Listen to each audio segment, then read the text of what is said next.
ഇറാനെതിരെ ആക്രമണ നീക്കവുമായി US മുന്നോട്ടു പോവുകയാണ്. അതിനിടെ ഇറാന്റെ രക്ഷയ്ക്കെത്തുകയാണ് ചൈനയും റഷ്യയും. ട്രംപ് ഇറാനെതിരെ നിരന്തരം ഭീഷണി മുഴക്കുമ്പോഴാണ് ഹോർമൂസ് കടലിടുക്കിൽ ഇറാന്റെ സൈനികാഭ്യാസം. ഇറാനൊപ്പം റഷ്യയും ചൈനയും അണിനിരന്ന സൈനികാഭ്യാസം US-നും ഇസ്രായേലിനുമുള്ള താക്കീതാണെന്നാണ് വിലയിരുത്തൽ. ഇറാന് സമീപം US സേന വൻ സൈനിക സന്നാഹം ഒരുക്കുന്നതിനിടെയാണ് ഇറാനൊപ്പം റഷ്യയും ചൈനയും സൈനികാഭ്യാസം നടത്തിയത്.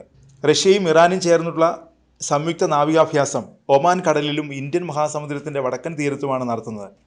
മാരിടൈം സെക്യൂരിറ്റി ബെൽറ്റ് എന്ന പേരിലുള്ള സംയുക്താഭ്യാസമാണ് റഷ്യയും ചൈനയും ഇറാനും ചേർന്ന് ഹോർമൂസ് കടലിടുക്കിൽ നടത്തുന്നത്. അതിനിടെ റഷ്യ US-ന് മുന്നറിയിപ്പ് നൽകി. ഇറാനെ ആക്രമിച്ചാൽ അത് തീക്കളിയാകുമെന്നാണ് റഷ്യയുടെ മുന്നറിയിപ്പ്. റഷ്യയുടെ വിദേശകാര്യമന്ത്രിയാണ് US-ന് താക്കീത് നൽകിയത്. മേഖലയിൽ ആരും യുദ്ധം ആഗ്രഹിക്കുന്നില്ല. US-ന്റെ ആക്രമണമുണ്ടായാൽ അതിൻ്റെ പ്രത്യാഘാതം ഗുരുതരമായിരിക്കുമെന്നും റഷ്യയുടെ വിദേശകാര്യമന്ത്രി സെർജി ലാവ്റോവ് മുന്നറിയിപ്പ് നൽകിയിട്ടുണ്ട്. കഴിഞ്ഞ ദിവസം അന്താരാഷ്ട്ര ആണവോർജ മേധാവിയുമായി ഇറാൻ സംഘം കൂടിക്കാഴ്ച നടത്തിയിരുന്നു. US-യുമായുള്ള രണ്ടാം ഘട്ട ആണവ ചർച്ചകൾക്ക് മുന്നോടിയായിട്ടായിരുന്നു ആണവോർജ മേധാവിയുമായി കൂടിക്കാഴ്ച നടത്തിയത്. ഇറാന്റെ സംഘത്തിൽ റഷ്യയുടെയും ചൈനയുടെയും പ്രതിനിധികൾ ഉണ്ടായിരുന്നതായും അന്താരാഷ്ട്ര മാധ്യമങ്ങൾ റിപ്പോർട്ട് ചെയ്തു.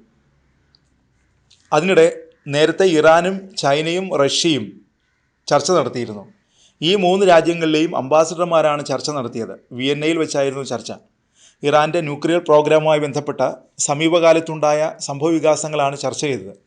ഇറാന്റെ സമാധാനപരമായ ആണവ പദ്ധതിയെക്കുറിച്ച് മൂന്ന് രാജ്യങ്ങളുടെയും പ്രതിനിധികൾ ഇതുവരെ നിരവധി തവണ യോഗങ്ങളും അന്താരാഷ്ട്ര ആണവോർജ ഏജൻസിയുടെ ഡയറക്ടർ ജനറൽ റാഫേൽ ഗ്രോസിയുമായി സംയുക്ത കൂടിക്കാഴ്ചയും നടത്തിയിട്ടുണ്ട്. US ഇറാനെ ആക്രമിക്കാനുള്ള നീക്കവുമായി മുന്നോട്ടു പോകുമ്പോൾ റഷ്യയും ചൈനയും എന്ത് നിലപാട് സ്വീകരിക്കുമെന്നാണ് ലോകം ഉറ്റുനോക്കുന്നത്.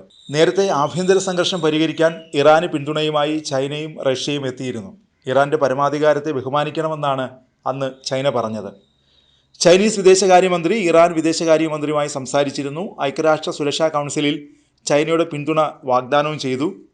ഐക്യരാഷ്ട്രസഭാ മേധാവിയും ഇറാൻ വിദേശകാര്യമന്ത്രിയെ ഫോണിൽ വിളിച്ചിരുന്നു. രാജ്യത്തെ പ്രക്ഷോഭങ്ങളിൽ വിദേശ ശക്തികൾ ഇടപെട്ടത് അബ്ബാസ് അരാങ്ചി ഉന്നയിച്ചു. റഷ്യൻ പ്രസിഡന്റ് വ്ളാഡിമിർ പുടിനും സംഘർഷം ലഘൂകരിക്കാൻ ഇറാന് പിന്തുണ വാഗ്ദാനം ചെയ്തിരുന്നു.